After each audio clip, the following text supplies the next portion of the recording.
ជំរាបសួរតែជនទាំងអស់គ្នាថ្ងៃនេះខ្ញុំមានរថយន្តថ្មីចង់មកបង្ហាញជូនបងជាមួយនឹង Loixi NX2 ឲ្យតែសេរីឆ្នាំ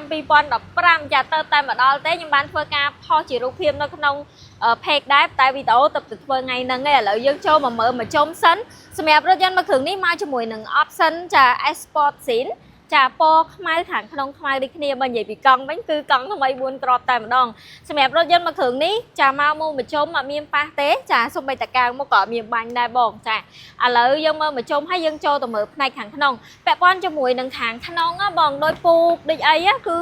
មកស៊ីនស្អាតហ្មងយើងអត់មានធ្វើអីទាំងអស់ចាពាក់ព័ន្ធមួយស្បែកពូកចាគ្រឿងចោអីគឺនៅស្អាតច្រើនដោយសារតែឡានមួយគ្រឿងនេះគីឡូម៉ៃគឺត្រឹមតែ 100000 ម៉ៃទេចាគីឡូម៉ៃសិនបងដែលគាត់ចាមើលការ live ចាពេលតម្លាក់ទូកុងតឺន័រឃើញមួយគ្រឿងនេះខ្ញុំបានធ្វើការ live ដែរចាហើយមកជាមួយនឹងបតុងចុច4គ្រាប់ចាមាន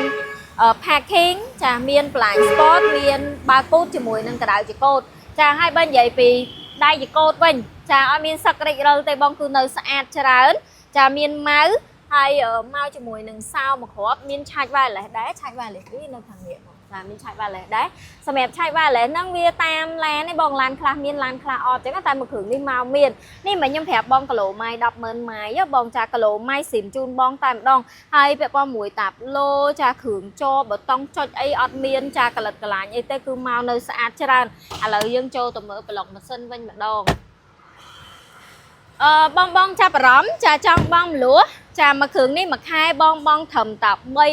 $392ទេចាអាចធ្វើការសិក្សាមួយឃ្លាំងផ្ទាល់ក៏បានចាមួយធនាគារដែរជាដៃគូមួយខាងប្អូនក៏បានដែរនេះបងប្លុកម៉ាស៊ីនណាបងខកលេខមើលមកគឺដឹងតែខ្ចៅខ្ចង់ស៊ីនហ្មងព្រោះយើងអត់មានបានចាធ្វើអីញញ៉ៃតែលាងទឹកសម្អាតគ្រឿងក្នុងអីដោះស្រួយធម្មតាទាំងអស់ចាហើយយើងរៀបចំដោយខ្លួនឯងអញ្ចឹងបងដែលគាត់ចាប់អារម្មណ៍ចាចង់អញ្ជើញមកមើលផ្ទាល់ចង់ជីសាក់ឡើងប៉ុងចាអាចអញ្ជើញមកមើលនៅឃ្លាំងផ្ទាល់បាននៅMKគឺយើងមានការធានាទៅលើម៉ាស៊ីនប្រអប់លេខជូនបងរហូតដល់រយៈពេល2ឆ្នាំពេញបងចាម៉ាស៊ីនប្រអប់លេខជូនធានាជូនបងរយៈពេល2ឆ្នាំពេញពាក់ព័ន្ធជាមួយនឹងប្រព័ន្ធភ្លើងចា